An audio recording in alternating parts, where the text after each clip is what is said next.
Kunama, Kinonja, Pinock Smith, get the guns, Pinick dub. On Gindon, the Tamama, we was Pinock Road dub, Hagamak, Kijik. J'ai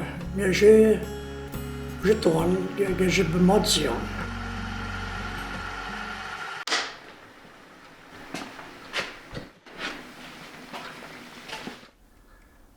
What I'm doing here is just applying some hot water to the bark.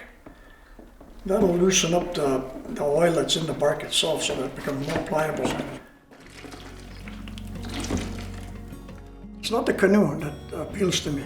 What appeals to me most is the engineering that went into the canoe. The ingenuity that they used in order to hold us together. Because I'm making a smaller canoe, I want to thin it out. So what I do is take the layers. So I just did this now, bend it in half. And because we had heated it up, I can now bend it the way I want. And then I just cut it around.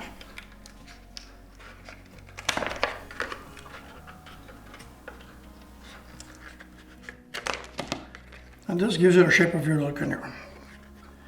Now we're going to sew it together. So what we do is I take spruce root. And I take this, I rotate it and I push it in slowly. Because if you go too quickly, you're going to split the bark. Although bark is quite pliable, it does have a breaking point. And that's how you would sew your canoe up. So you would do that on both sides, you leave this thing on, and then you would put a trim on it, which is just another root that I put onto the thing.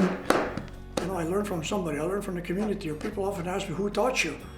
I don't know. I just picked it up from the School of Life, you know, from the people. The little mark meat that you see here, that's just etched on. And that'll stay on there forever. If you don't like the way it works, all you do is you wet it and you can scratch it off again. I will always continue talking about canoes, at least. You know, I have that, you know, and I enjoy sharing my culture with other people. I'm not prejudiced and say, well, no, I'm not telling you anything. I'll tell you whatever you want. Because I'm proud of my ancestors and what they did.